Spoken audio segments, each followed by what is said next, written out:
So, Season of Discovery, Blizzard introduced a new revolutionary approach to server population, something that I actually suggested in my videos years and years ago, so it's nice to see that Blizzard are listening. And that is obviously the faction lockout system. If too many people are on one particular faction, the game will prevent you from making a new character on that faction if you don't already have one. It's really quite a simple system, but has it worked? And what have been the downsides? Well, if we look at server population on Ironforge Pro, this by the way estimates a server's population by looking at logged characters on Warcraft logs. So it appears that it's actually done quite a surprisingly good job. The majority of the PvP servers are a solid 50-50 split in population, or at least very close. Every server has a healthy Horde and Alliance population. Now the only exception to this is the PvE servers. This is always to be expected though. I mean, players who only care about PvE are always more likely to go Alliance because the ratios are better. People really don't want to give up Fear Ward and a Blessing of Salve. But let's be honest, if you play on a PvE server, you probably don't care about world PvP, so despite the fact that Horde are underpopulated, at least it won't make the game unplayable in the open world. If you guys are taking advantage of that experience boost that just dropped today, the best, fastest leveling add-on is definitely Rested XP. The routes are so good that in my experience, when you have the add-on on and you just do everything that it tells you to do, you do get an extra 10k XP per hour. Be sure to check it out in the description, and guys, if you subscribe you'll also get instant access to my weapon progression guide for leveling. Just go to my channel page after you've subscribed and you will see it there in my subscriber only video. There are obviously going to be problems on these PvE servers when it comes to the new World PvP events. Obviously currently we have Ashenvale and possible future events anyway, because the STV PvP event won't be affected by faction problems. These servers will likely become full Alliance servers as time goes on, and the whole population will dwindle to the point where the World PvP events will just aren't fun for Alliance or Horde.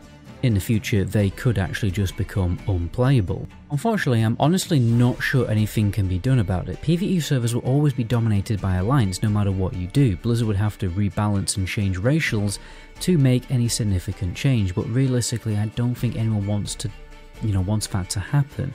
It's been a practice of private servers to provide the unpopular faction with incentives for players to roll that faction, such as reduced mount cost and increased XP. Something like this in place could at least prevent the whole population on these servers from totally dying, but it really depends on how much pressure the devs are under from upper management to make profits. The devs can create server problems intentionally, like they have historically done, in order to encourage more people to pay for server transfers, or they can develop features to fix them. Honestly, the faction lockout is a surprising move from Blizzard. In the long term they are going to make less profit from server transfers. It's not characteristic for Blizzard to take a less greedy approach.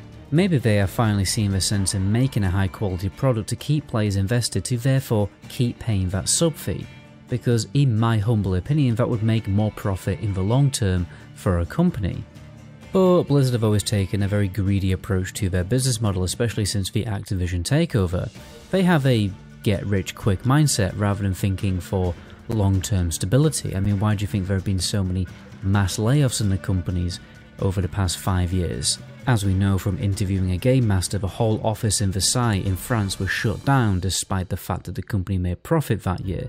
And it's funny because after the second most recent layoffs, a year later, all of those jobs that people were sacked from, they were magically reposted to Blizzard's website on cheaper salaries, and you can bet that the exact same will happen in a year's time for the recent layoffs. But so far with Season of Discovery, it doesn't feel like a greedy approach has been taken for once. It generally feels like the devs want to make a high quality game. They are listening to player feedback to support that reality, and they are banning gold farming bots faster and more effective than usual, although it is obviously still a big problem. But it's much better than when you compare it to Wrath of the Lich King Classic. Another problem with a faction lockout system is it does unfortunately mean many players get into this situation where they can't re-roll with their friends, or play on the server and the faction that they want to. It can also cause complications when a certain loyal guild member is returning to the game and they can't actually return to the game and play with their old guild because they're locked out of playing the faction that their guild is playing.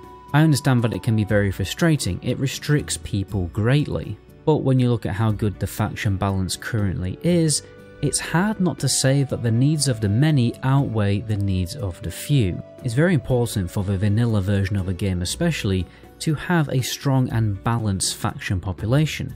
It's less important when the game becomes a pure theme park MMO, let's be honest, that basically happened by the time Wrath turned up. I don't think there's much you can really do with these alliance-dominated PvE servers because they're always going to be like that, it's always going to be the reality, but maybe some XP increase incentive to like 200% instead of 100% on the Horde side would at least prevent the Horde population on those servers from totally dying out by the end of the year. Let me know what you guys think in the comment section down below. I think one of the big things that Blizzard are doing with Season of Discovery is obviously experimenting with things. They're experimenting with in-game changes, but also things like the server changes. And I personally think that this experiment of faction lockout, it has worked quite well. You just have to think back to the original Classic WoW and how bad faction imbalance was back then. I mean, it was pretty atrocious. It got to a point where Phase 2 dropped and it was actually totally unplayable because people, there's no battlegrounds back then and people wanted to farm honor in the open world, and yeah, you couldn't even go out in the open world and quest. It was that bad because of my server back in the day, which was Shazra EU, that yeah, there was like 7% Horde, 30% Alliance, and we couldn't even play the game. And obviously, right now, it isn't like that. The game is playable on a PvP server. But anyway, my name is Metagoblin. Until my next video, ciao.